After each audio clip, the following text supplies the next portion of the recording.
Vamos ler um texto bíblico, Salmos 68 e versículo 5.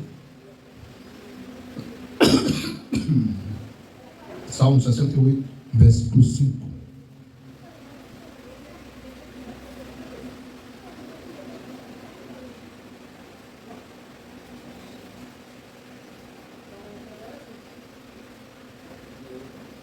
Salmo 68, versículo 5. Diz assim: Deus é Pai dos órfãos, juiz das viúvas.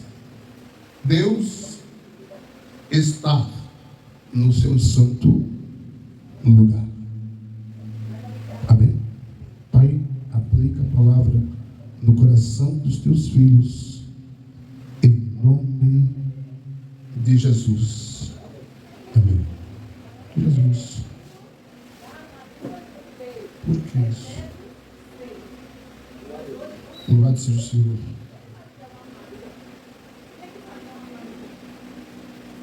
Meus irmãos, Deus é Pai. Eu estava refletindo e me veio à mente este tema de reflexão que nós vamos meditar agora. 4 grupos de pessoas que Jesus se preocupava. 4 grupos de pessoas que Jesus se preocupava. Quais seriam eles? Nós vamos descobrir hoje. Primeiro, o texto diz que Deus é Pai. Quando a Bíblia se refere ao cuidado de Deus como Pai, ela está se referindo ao cuidado mais expressivo de alguém com alguém. Pode até acontecer, mas dificilmente você vai ver um tio mais preocupado com o sobrinho do que um pai com o filho. Dificilmente você vai ver, mas pode ser até que aconteça, um avô mais preocupado com o neto do que o pai. Acontece, estou dizendo que não acontece, mas o padrão é que o pai viva mais preocupado com o filho.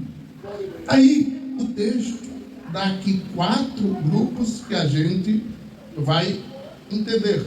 Deuteronômio capítulo 10, versículo 18, diz que ele traz justiça aos órfãos. Perceba que o texto que nós lemos em Salmos 68 diz que ele é pai dos órfãos. Irmãos, rapidamente, quando a gente fala de órfãos, o que vem à sua mente? Alguém que é órfão é alguém que tem a falta de um pai e uma mãe. Mas no contexto judaico, quando se falava em órfão, era mais visualizado o papel paterno, por incrível que pareça. Porque pela cultura machista judaica, o papel do homem era 1000 vezes mais importante para a família do que o papel da mulher. Então, quando o texto fala aqui de órfão, ele está se referindo mais à visão paterna. Então vamos lá, o texto diz em Deuteronômio que Deus faz justiça aos órfãos. Órfão, então, aqui é todos aqueles que não têm um pai para ter cuidado com ele, não é? E a ausência de um pai danifica na criação de um filho cerca de 70%. A ausência de um pai na criação de um filho pode danificar cerca de 70%. Um estudo feito na Universidade Americana de Oregon identificou que todos os filhos que não têm a figura paterna na família têm algum dano emocional. Então, quando a gente tem Deus como pai, por mais que eu não tenha um pai, por mais que você não tenha um pai, ou por mais que o seu pai exista, mas seja ausente, a cobertura de Deus como pai é incrivelmente maravilhosa. Então entenda nós temos Deus como Pai, Deus como amigo, Deus como ajudador, Deus como auxiliador e o Espírito Santo como consolador. Isso é maravilhoso, isso é fantástico. A Bíblia diz que o Senhor enxuga dos nossos olhos toda a lágrima. Ô meu irmão, você chorar e você mesmo enxugar as suas lágrimas dá um impacto importante. Mas você chorar e o seu pai enxugar as suas lágrimas tem outro peso, outra dimensão, outra característica. Você se sente amparado. Eu queria que você entendesse a necessidade que você tem de ter Deus vivificamente como Pai. E porque muitas vezes a gente não tem. A gente pode até dizer, não, eu sei que Deus é meu Pai. Eu creio em Deus como Pai. Mas na hora da aflição, da dificuldade, do choro, do sofrimento, a gente esquece. Mas a gente, o senhor acha, pastor? Sim. Quando um assaltante, Deus me livre que isso aconteça, mas se um assaltante colocar uma arma na tua cabeça, tu vai dizer, polícia! E a gente esquece de dizer, vem aqui, Jesus! Vem aqui, meu Deus! Em 96% dos casos, as pessoas gritam pela polícia. Então, tentar errar para ajudar um de jeito nenhum. Mas é uma prova que a gente esquece que Deus é o nosso refúgio, fortaleza, socorro bem presente. Mas, meu Nilson, o contexto do texto bem presente é que ele está presente antes que aconteça. Deus está com você para te socorrer antes que aconteça. Mas, pastor, por que ele permite que aconteça? Porque a Bíblia diz que tudo contribui para o bem. Mas, pastor, mas isso contribui para o bem? Sim, mas eu não estou entendendo. Mas Deus não é um Deus que te explica tudo o que acontece com você. Ele é um Deus que permite que aconteça para que comigo e contigo haja um amadurecimento, uma proximidade, uma sintonia melhor entre você e Deus. Eu estava dizendo esses dias que, às vezes, processos na nossa vida nos faz bem. Por quê? Quando o crente está em um processo de aperto, dificuldade, de aflição, é normal, em uma certa porcentagem, que eu não sei dizer agora dos casos, você correr para mais perto de Deus, porque afinal de contas ele é teu Pai. Mas quando as coisas estão boas, a gente normalmente fica relaxado. Isso não é um defeito seu ou meu, é um defeito da maioria daqueles que se chamam cristãos. Quando na verdade, irmão, deveria ser o contrário. Quanto mais as coisas estão difíceis, para ficar próximo de Deus. E se as coisas ficarem maravilhosas para mim, tremendas para mim, abençoadoras para mim, aí eu vou ficar perto para ser grato a Ele por tudo que Ele nos tem feito. Ah, pastor, quando a geladeira está cheia é outra coisa. Quando tem dinheiro na carteira é outra coisa. Quando está tudo... Mas Jesus, Ele gosta de ver você ainda mais perto dele, tanto no momento de aflição, mas também na hora da bênção. Amados, Deus é Pai. Lucas capítulo 4, versículo 18 diz: o Espírito do Senhor está sobre mim, pois me ungiu para levar as boas novas aos pobres. Eu já disse aqui, nesses rápidos minutos, 3 grupos que Deus se preocupa: órfãos, viúvas e o terceiro grupo, pobres. Mas, pastor, mas o texto diz pobre de espírito. Mas o Senhor se preocupava com o alimento físico também para os pobres. E certa vez, o Evangelho de João relata que Jesus estava em meio à multidão e os discípulos disseram: Jesus, vamos dispensar essa multidão, porque nós não temos condições de dar alimento para esse povo. Aí Jesus se vira para eles e disse: dá-lhe voz de comer. Nós somos os garçons de Deus para este mundo faminto. Pastor, mas o mundo tem fome de Deus? O pecado, situações têm afastado o mundo de Deus, mas ainda há uma geração de pessoas sedentos de Deus, precisando só de uma palavra para que se aproxime a Deus. E o transmissor desta palavra não vai vir do Japão, da Noruega, da Itália ou da Suécia. Vai vir daqui.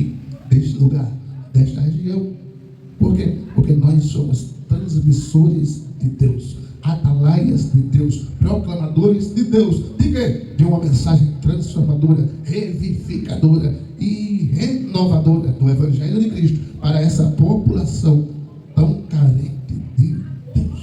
Deus é Pai dos pobres. Qual a tua pobreza hoje? De que você se sente órfão hoje? Não entenda, não estou entendendo, pastor, o que o senhor está falando, eu vou melhor explicar. Às vezes nós sentimos órfão de um abraço, às vezes nós sentimos órfão de um ombro amigo, às vezes nós sentimos órfão de uma mão estendida, às vezes nós sentimos órfão de uma oração, às vezes nós sentimos órfão de alguma coisa. Deus lhe preenche por completo e não deixa espaço para nada. Deus é Pai. Entenda? E o Deus que é Pai, Ele também se preocupa com aqueles que são pobres. Mas, pastor, nós somos pobres? Eu não estou falando de pobreza só. Eu estou falando que muitas vezes nós somos pobres em alguma coisa. Nós muitas vezes somos pobres de forças espirituais. Nós muitas vezes somos pobres de ânimo. Nós somos pobres de espírito. Nós devemos ser pobres, né, de espírito. Nós somos pobres e Deus tem para dar para nós aquilo que precisamos como pobres, porque Deus é Pai. Se Deus deu o alimento para a multidão através de Jesus naquele encontro maravilhoso com mais de 5.000 pessoas, se Deus dá o pão que você precisa todo dia, se Deus cuida de você e dá água, se Deus cuida de você e te dá o que você necessita, você pode não ter tudo que você precisa, mas você tem tudo que você precisa hoje para sobreviver minimamente bem. Então entenda, se você tem alguma coisa que te faz viver hoje, é porque o Deus que é Pai, Ele cuida, Ele zela, Ele protege, Ele orienta, Ele guia, e é por isso que nós estamos aqui, porque o Deus que cuida dos órfãos, das viúvas e dos pobres, cuida de nós. Hoje eu fiz questão de abrir um aplicativo e mostrar. Olha, até essa semana passada, esta conta estava zerada, mas Deus se manifestou e esta semana tem esse valor aqui. Sabe isso? É sinal que Deus cuida. Nós temos uma dificuldade tremenda como filhos de Deus que somos. Entregamos a Deus hoje um problema e dizemos com todas as palavras que vamos descansar do Senhor, porque afinal de contas nós entregamos o problema nas mãos do Todo-Poderoso.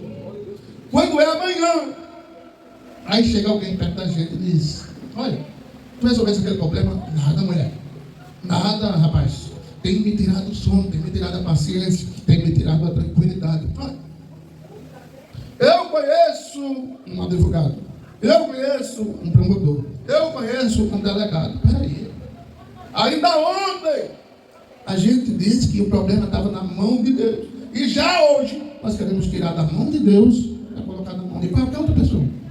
Aí a gente tem aquele hábito de botar na mão de Deus, tirar da mão de Deus, botar na mão de Deus, tirar da mão de Deus. Aí a gente fica, Deus não resolve porque Ele quer que a gente pare. Porque quando a gente para, Ele se movimenta. Mas quando a gente se movimenta, Ele para. Mas pastor, e é assim? Claro, mas tem mais Bíblia assim. O povo de Israel só se movimentava quando a nuvem se movimentava. Eles jamais sairiam do lugar se a nuvem não se movimentasse, se a coluna de fogo não se movimentasse. Entenda? Só se movimente quando Deus disser vá. Só pare quando Deus disser pare. Mas nunca tome decisões com as suas próprias forças e vontades, porque sem a vontade de Deus na sua causa, tudo anda para trás. Ele é Pai, Ele está só esperando que você diga: chega aqui, Jesus. Aí Ele vai chegar. Mas enquanto a gente não fizer isso, nós às vezes agimos com Deus como se Ele fosse um pai, assim, que a gente não tem nenhum vínculo.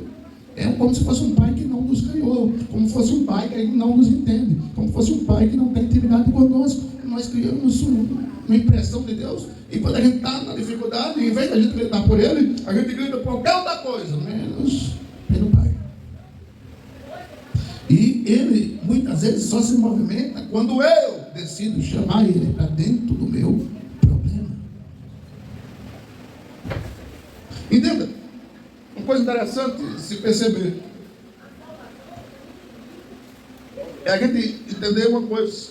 Eu disse que Deus, Ele Jesus, ele teve 4 grupos que ele se preocupou: os órfãos, os pobres, as viúvas e os estrangeiros. Por que os estrangeiros? Até hoje, a cultura em Israel é essa. Se você chegar em Israel e você chegar perto de um judeu mais radical, e ele vê que você não é judeu, consequentemente, você, por não ser judeu, o judeu pensa: come carne de porco. Por você não ser judeu, o judeu pensa: não guarda o sábado. Por você não ser judeu, o judeu pensa: é imundo. Todo judeu pensa que qualquer pessoa que come carne de porco é imundo. Não sabe o que estão perdendo, né? Aí, sabe o que eles fazem quando alguém que não é judeu passa pelo judeu? Você passa aqui, eles fazem assim. Então, todos os estrangeiros que chegavam a Israel, o povo de Israel tratava com contrariedade, com rejeição, com nojo.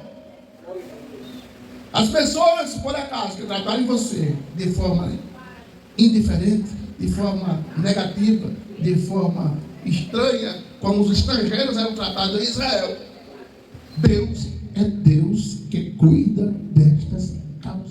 Amém. Não se preocupe se estão te tratando, te falando, agindo de maneira que está denegrindo você. Vou processar, deixe Deus ser juiz. Vou tomar as providências, deixe Deus ser advogado. Vou mostrar quem eu sou, deixe Deus mostrar quem Ele é. Glória a Deus. É interessante a gente entender isso. Quando Deus mostra quem Ele é na nossa vida, não precisa a gente mostrar que força nós temos, que capacidade nós temos, quem nós somos, porque Deus já faz isso por nós. A Bíblia diz, Jesus, Deus diz na sua palavra: pelejarei por vós e vos caleis. Quando Deus peleja por nós, a gente silencia. Quando Deus peleja por nós, nós nos aquietamos. Quando nós pelejamos por nós, Deus se aquieta. Simples assim. Mas pastor, até agora eu não entendi porque Deus não fez, Deus não agiu, Deus não se manifestou. Houve até oração, mas Deus não fez até agora. Porque nós não ficamos quietos e tranquilos. Está na mão de Deus, está no melhor lugar. Está na mão de Deus, está na melhor situação. Está na mão de Deus, Ele sabe como fazer. Está na mão de Deus, eu vou esperar. É assim que funciona, meu irmão, nem mais, nem menos. Perceba bem. Jesus se preocupa com os órfãos. Eu já li Salmo 68, versículo 5. Ele se preocupa com o seu povo. Deuteronômio 10, 18, como foi lido. A igreja é chamada de família para quem não tem família. Ei, eu não sei se já aconteceu com você, mas eu conheço alguns casos de pessoas que têm, e literalmente, eu vejo assim, a igreja como família. E a família é quem? É aquele que você vive mais tempo. É aquele que você tem uma certa proximidade maior. É aquele com quem você divide os seus problemas. É aqueles que sabem muitas vezes os seus segredos, as suas limitações, as suas dificuldades e as suas virtudes. Isso é família. Então, quando eu tenho aqui, neste ambiente, uma família vivendo o chamado, já faz 4 anos que eu não passo Natal com a minha família de sangue, mais passo no sertão, eu estou dizendo que estou dando prioridade a essa família. E porque eu dou prioridade à família de Deus, Deus me vê como prioridade para Ele. É assim que funciona. Meu irmão, Deus não trabalha pedindo esmola. Como assim? Se Deus é Deus, Ele não vai estar dizendo: ô irmão, vem aqui, chegue para cá. Ele vai esperar que você se movimente. Afinal de contas, o Deus é Ele, quem resolve é Ele, quem soluciona é Ele. Ele é Criador, nós somos criatura. Ele é grande, nós somos pequenos. Ele é limitado, nós somos limitados. Ele é o Todo-Poderoso, nós somos fracos. Então nós dependemos dEle. Então nós devemos procurar Ele, porque Ele é Pai, Ele cuida, Ele é zela, Ele é o Deus que está conosco. Mas Ele espera que nós corramos atrás. Como assim, pastor? Qual o mais difícil? Fazer o que Jesus fez na cruz do Calvário? Ou fazer o que nós fizemos? O que a gente fez? Aceitamos a Ele como Salvador. Mas a gente muitas vezes quer que Jesus, além de morrer na cruz do Calvário pela gente, fica adorando a gente, olha, fique comigo, seja crente, venha para cá, eu morri por você. Ele não vai fazer isso. Ele vai esperar que você o procure. Deus espera. O que é que ele diz no Deuteronômio? Enquanto vocês estiverem fiel comigo, eu vou estar fiel com você. Então, é uma parceria. Me diga uma coisa. Se você tem um filho e ele não te respeita, você vai respeitar ele? Não. Se você tem um filho e ele não te considera como mãe, como pai, você vai considerar ele como filho? Vai dizer para todo mundo, olha, aqui é meu filho. E ele vai olhar assim para você e dizer, eu te conheço. Eu sei quem tu é. Tu é minha mãe nada. Você vai dizer para todo mundo que ele é seu filho? Não. Agora, aquele teu filho que te orgulha, que te enche de prazer, que te enche de alegria, que te enche de satisfação, você vai fazer questão, sabe, meu filho? Funciona assim, é uma mão dupla. Eu faço a minha parte, Deus faz a dele. Eu honro ele, ele me honra, eu glorifico a ele, ele me socorre, eu adoro a ele, ele está comigo. Entenda isso, você precisa entender que independente do que aconteça, Deus vai continuar sendo Deus sem eu, mas eu não continuo sendo eu sem ele. Nós devemos nos colocar como lugar de filhos totalmente dependentes de Deus. É interessante perceber uma coisa. Nós dizemos que somos filhos, mas nós devemos mostrar na prática que o Deus que é o nosso Pai, o Deus em que cremos, o Deus em que confiamos, nós temos fé nele. Não é Deus que tem fé em nós, é nós que temos fé nele. Eu não posso entender. Eu digo que Deus é meu Pai, mas na hora que eu preciso mostrar que eu tenho confiança nesse Pai que é Deus, aí eu estou como Pedro, vendo o problema e se afogando nas águas. Aí Jesus chega e diz: por que estás nessa situação, ô homem de pequena fé? Então todo filho de Deus precisa ter fé em Deus. Mas eu tenho. Entenda. Todo mundo tem fé. Existem vários tipos de fé. Rapaz, eu joguei na loteria e vai ter o sorteio domingo. Eu tenho fé que são tipo de fé. Mas a fé em Deus é aquela que Jó disse em Jó capítulo 19, versículo 25. Em Jó capítulo 14, eu sei em quem tenho crido, e por fim ele vai se levantar para me defender. Deus é Deus. Meus irmãos, entendam, vamos refletir uma coisa.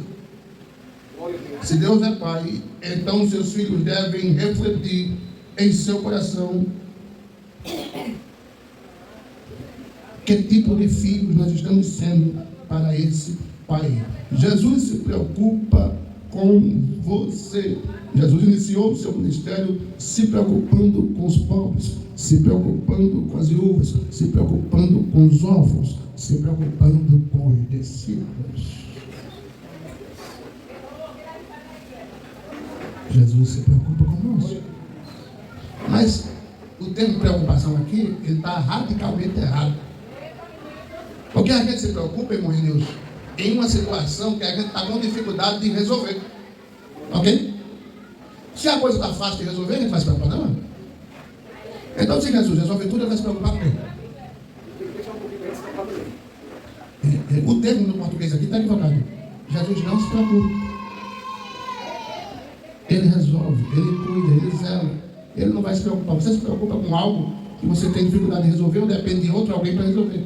Jesus depende de alguém para resolver nada? Não. Jesus depende de alguém para fazer uma coisa? Não. Ele não se preocupa. Ele diz só uma palavra e a bênção chega, e a vitória chega, e tudo acontece. O problema é que nós, como filhos, temos que ter uma sintonia cronológica de filhos com o Pai. O Pai que Deus é, Ele está só esperando que nós sejamos o filho que Ele quer que a gente seja. Que filho eu estou sendo? Estou sendo um filho rebelde? Estou sendo um filho ausente. Estou sendo um filho amigo do meu pai. Estou sendo um filho que escuta. Estou sendo um filho que ignora. Estou sendo um filho que abraça. Estou sendo um filho que respeita. Estou sendo um filho que ama. Estou sendo um filho que rejeita. Estou sendo um filho que está próximo. Estou sendo um filho que está distante. Estou sendo um filho que fala com o pai. Estou sendo um filho que não tem contato com o pai. Que filho estou sendo eu? É importante a gente saber que, como filhos, se o relacionamento não está bem, o problema não está no pai. Se o diálogo não está bom, o problema não está no pai. Se você não se sente confortavelmente na casa do pai, o problema não está no pai. Entenda, Deus está querendo que você dê 2 passos em direção a Ele, e Ele está disposto a estender os braços para você. Mas pastor, eu acho que Deus me esqueceu. Não vem tanto isso. Deus me esqueceu. Quando eu digo que Deus me esqueceu, eu estou dizendo que o sangue de Jesus foi derramado por mim de forma irrelevante. Deus não permitiu que o sangue de Jesus fosse derramado por mim, por você, para deixar para lá de forma insignificante. Não. Ele investiu em você, porque você é importante no reino. A questão é que a gente não enxerga essa importância. A questão é que a gente não vê essa importância. A questão é que a gente não abraça essa importância. Mas Deus está vendo e Ele sabe a importância que a gente tem. Importante que Ele, vendo essa importância, nós também vejamos essa importância. Porque se a gente não vê, a gente vai ter dificuldade de estar próximo de Deus. Infelizmente, nós vivemos numa geração muito egocêntrica, muito etimológica, muito irrelevante. De que maneira? A sociedade ela é assim. Ela está trabalhando assim. A música do Luiz Gonzaga que dizia: primeiro eu, segundo eu, terceiro eu, e depois de mim sou eu. Esse é o problema da sociedade de hoje.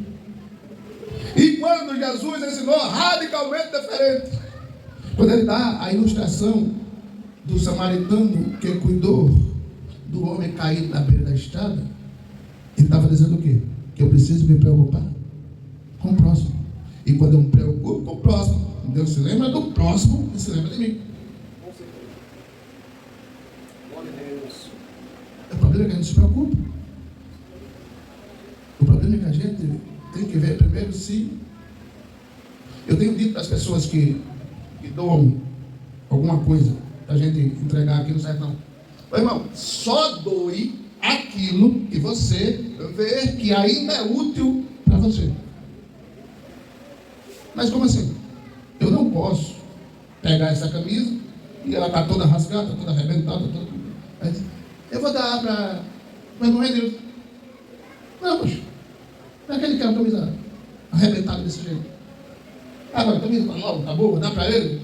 Aí eu vou tirar, dá para ele. Porque eu tenho outras em casa. Mas o ser humano, ele não é todos os casos, não tem exceção, mas ele costuma ser tão que ele deixa para dar aquilo que não tem mais importância para mim. Não presta. Está com aquilo quebrado, está com isso. Como? O Deus Pai, Ele não dá para você o que Ele não quer. Ele dá para você o melhor que Ele tem. Deus não cuida de você como uma mãe relaxada. Deus cuida de você como um pai protetor. Como é bom a gente saber que a gente tem um pai. E quando eu penso que Deus é pai, eu fico feliz. Porque o ouvido dele ouve o meu desabafo. O ouvido dele ouve o meu clamor. O ouvido dele escuta meu pranto.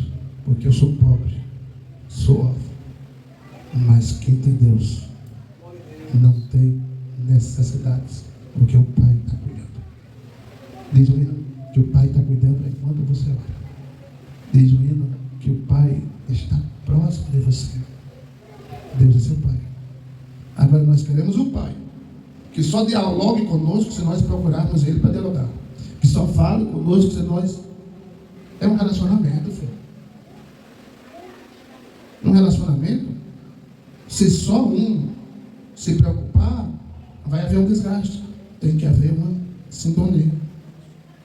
Eu faço o meu papel de filho e Deus vai fazer o papel dele de pai. Meu irmão, se a gente preocupasse de verdade e entendesse que Deus é o nosso pai, como realmente ele é, esse lugar estaria mais cheio. As frequências dos cultos seriam maiores. Sabe por quê? Deixa eu dar um rápido resumo para você entender. Se Deus não lhe desse condições para você ser quem você é e ter o que você tem, como você está? Ou você acha que eu e você conseguimos o que nós temos porque nós somos alguma coisa e temos alguma coisa? Ou eu acho que eu só consegui comer hoje porque, afinal de contas, eu tenho um leque de pessoas que me conhecem e por isso, porque eu sou tão querido, tão maravilhoso e tão lindo, eles abençoam a obra por causa de mim. Vai se catar, rapaz. Eles abençoam a obra e mantêm a gente aqui por causa de Deus. Deus toca no coração e as pessoas abençoam. Então eu não sou nada enquanto Deus não agir na minha vida. Mas se Deus agir na minha vida, eu posso todas as coisas. Entenda. Entenda. Eu sou o limitado. Deus é poderoso. Então eu dependo dele para estar aqui fazendo o que eu faço. E ele está cuidando de mim. Mas eu preciso estar em sintonia com ele. Você não é nada, você não tem nada, você não pode nada se ele não for a sua vida. Aí eu não procuro ele, eu não me relaciono com ele, aí eu não estou junto dele, aí eu não confesso com ele, eu não oro para ele, eu não leio a palavra dele. E quando eu preciso, eu grito por ele. Covardia.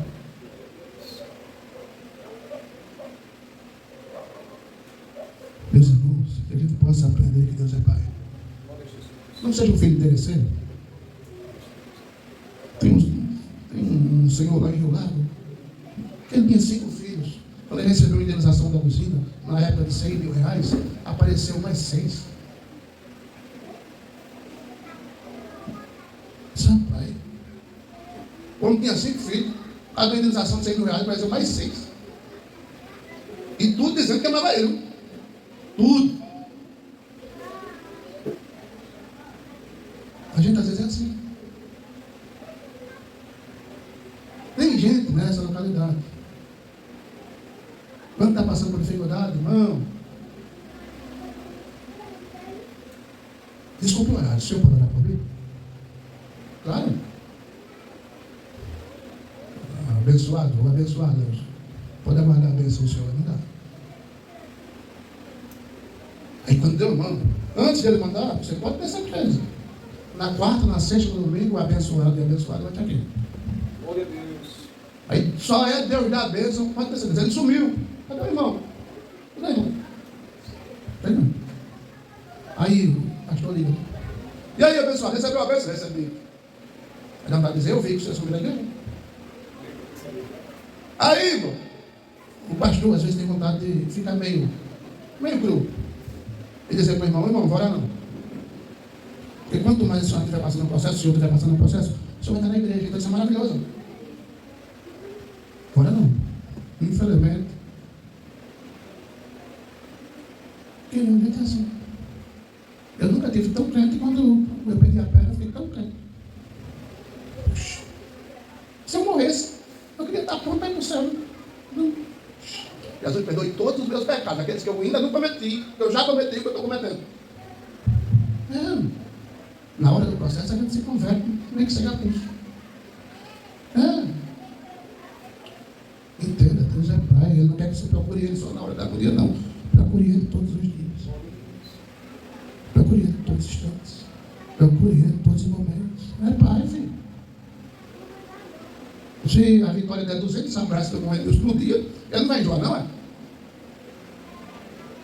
Agora, se ela só se aproximar dele, porque ela sabe que ele vendeu o trator e tem 100 mil na conta, ô minha filha, você está fazendo uma de mim, sabe que ela tem dinheiro? Estou citando a Vitória porque ela é pequenininha, mas é claro. Entendeu? Sejamos filhos melhores. Não sejamos filhos interessantes. Amém, irmãos? Vamos orar? Eu domingo vou ver se a gente consegue fazer um pouco diferente. Ore pela minha garganta. Jesus, tem misericórdia da gente, Senhor. Que o Senhor possa fazer da gente filhos melhores. A gente está sendo uns filhos tão ausentes. A gente está sendo uns filhos tão complicados. A gente está sendo uns filhos tão sem relacionamento. Ajuda a gente, Senhor. Tem misericórdia, não deixa a gente morrer no vale. Mas estenda a tua mão e nos dê mais uma oportunidade. Senhor, a gente precisa do Senhor. A gente não precisa do Senhor só hoje, mas todos os dias. O Senhor não precisa da gente, mas a gente precisa do Senhor.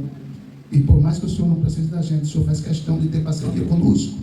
É por isso que a gente te adora e magnifica o teu nome, por causa disso, Senhor. Estimula os teus filhos para estar na tua presença nos dias de culto, para que melhoremos o relacionamento, tanto em casa quanto na igreja, para a glória do teu nome.